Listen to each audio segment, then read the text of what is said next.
ஆண்டவரும் அருமை இரட்சகருமாகிய இயேசு கிறிஸ்துவின் இனிதான நாமத்தில் உங்கள் ஒவ்வொருவரையும் இந்த ஒரு புதிய மாதத்திலே சந்திப்பிலே மிகுந்த சந்தோஷம் அடைகின்றேன். உங்களை வாழ்த்துகின்றேன்.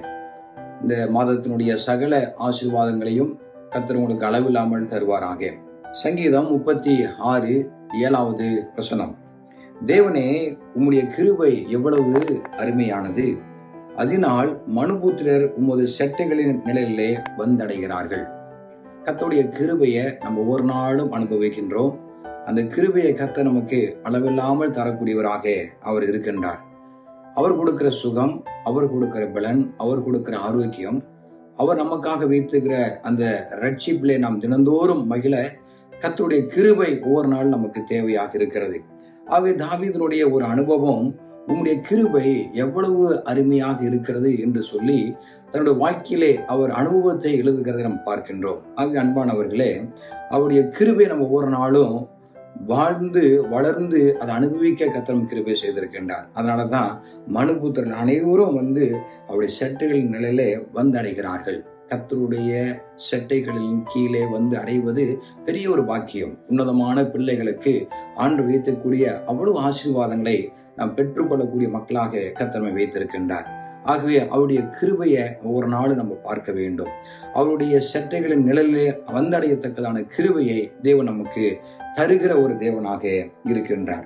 இரண்டாவதாக சங்கீதம் 48:9 தேவனே, உமது ஆலயத்தின் நடுவிலே உமது கிருபையை சிந்தித்துக் கொண்டிருக்கிறோம். எவ்வளவு ஒரு அருமையான ஒரு வார்த்தை. கர்த்தருடைய கிருபையை தாவீது கர்த்தருடைய ஆலயத்திலே அவர் சிந்தித்துக் கொண்டிருக்கிறாராம். கர்த்தருடைய ஆலயத்திலே ஒரு சம்பூர்ணமான ஆசீர்வாதம் இருக்கிறது. கர்த்தருடைய ஆலயத்திலே பேரின்பம் இருக்கிறது. கர்த்தருடைய வீட்டிலே கூடாரத்திலே தேவன் வைத்திருக்கிற மகிழ்ச்சி, ஆனந்தம் இருக்கிறது. ஆகவே அப்பேற்பட்ட அந்த தேவனுடைய ஆலயத்திலே அவருடைய கிருபையை அவர் என்ன பண்ணி கொண்டிருக்கிறாராம், சிந்தித்து கொண்டிருக்கிறாராம்.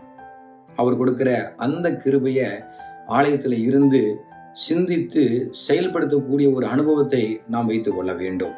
உண்மையாகவே தேவனுடைய ஆலயத்தில் தேவன் நம்ம வாழ்க்கையில செய்திருக்கிற எத்தனை நன்மைகள், எத்தனை கிருபைகளை நாம் அனுபவிக்கின்றோம். தாயின் கருவிலிருந்து இந்த நாள் வரைக்கும் தேவன் நம்மை பாதுகாத்தாரே, பராமரித்தாரே, அதெல்லாம் நம்ம ஆலயத்துல சிந்தித்து கொண்டிருக்கக்கூடிய ஒரு பாக்கியத்தை சிந்தித்து கொண்டிருக்கிறது மட்டுமல்ல, அவர் செய்திருக்கிற கிருபைகளுக்கு நன்றி செலுத்தும் தக்கதாக கர்த்தர் நமக்கு கிருபை பாராட்டி இருக்கின்றார். முதலாவதாக தேவனுடைய கிருபை எவ்வளவு அருமையாக இருக்கிறது. இரண்டாவது, கர்த்தருடைய கிருபையை ஆலயத்துல சிந்தித்து கொண்டிருக்கக்கூடிய ஒரு பெரிய பாக்கியத்தை தேவன் நமக்கு தருகின்றார். மூன்றாவதாக சங்கீதம் 40:11 உமது கிருபையும் உமது உண்மையும் எப்பொழுதும் என்னை காக்க கடவுது. எவ்வளவு ஒரு அற்புதமான ஒரு வார்த்தை. அவருடைய கிருபை தான் நம்மை காக்கின்றது.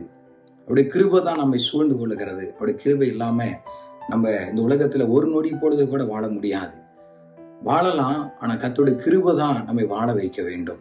நம்முடைய சொந்த பலத்திலே, சொந்த ஞானத்திலே வளர்வதை காட்டிலும் வாழ்வதை காட்டிலும் கர்த்தருடைய கிருபையில வாழ்வதுதான், வளருவதுதான் ஆண்டவர் நமக்கு கொடுத்திருக்கிற பெரிய ஒரு ஸ்லாக்கியமாக இருக்கிறது. ஆக உமது கிருபையும் உமது உண்மையும் எப்பொழுதும் என்னை காக்க கடவுது.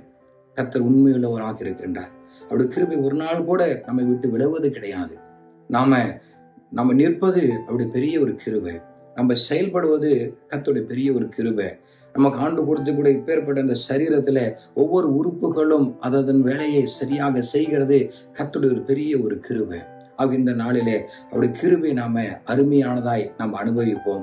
அவருடைய கிருபையை நம்ம ஒரு நாள் சிந்தித்து கொண்டிருப்போம். அவருடைய கிருபை எவ்வளவு உண்மையானது என்பதை அறிந்து அந்த கிருபையில வாழ கர்த்தர் ஒவ்வொருவருக்கும் ஆண்டவர் கிருபை செய்வாராக. இந்த கிருபையில வாழுங்கள், அந்த கிருபையில நிலைத்திருங்கள். அந்த கிருபை உங்களை ஒவ்வொரு நாளும் தாங்கட்டும், வழி நடத்தட்டும். கர்த்தர் உங்களை ஆசீர்வதிப்பாராக. ஜெபிப்போம். எங்கள் அன்பின் தேவனே, நாங்கள் உம்மை துதிக்கிறோம், ஸ்தோத்திரிக்கின்றோம். இந்த ஒரு புதிய மாதத்தை துவங்க ஆண்டவர் பாராட்டின கிருபைகளுக்காய் ஸ்தோத்திரம். விசேஷமாக ஆண்டவரே, உம்முடைய கிருபை எவ்வளவு அருமையானது. உம்முடைய கிருபையை நாங்கள் ஆலயத்திலே நாங்கள் சிந்தித்துக் கொண்டிருக்கின்றோம். உமது கிருபையும் உமது உண்மையும் எப்பொழுதும் எங்களை காக்க கடவுது என்று சொல்லி நாங்கள் வேதத்திலே வாசித்தோம், தியானித்தோம். ஆகிய உம்முடைய உண்மை, உம்முடைய கிருபை, உம்முடைய தயவு ஒவ்வொன்றுக்காக நன்றி செலுத்துகிறோம். இந்த வார்த்தையை கேட்டுக்கொண்டிருக்கிற அன்பான சகோதர சகோதரிகளை அளவில்லாமல் ஆசீர்வதித்து இந்த கிருபைகளினாலே நீர் அவர்களை ஆசீர்வதித்து வழி நடத்துவீராக. இயேசு கிறிஸ்துவின் நாமத்தினாலே ஜெபிக்கின்றோம் நல்ல பிதாவே, ஆமேன். God bless you. கர்த்தர் உங்களை ஆசீர்வதிப்பாராக. ஆமென்.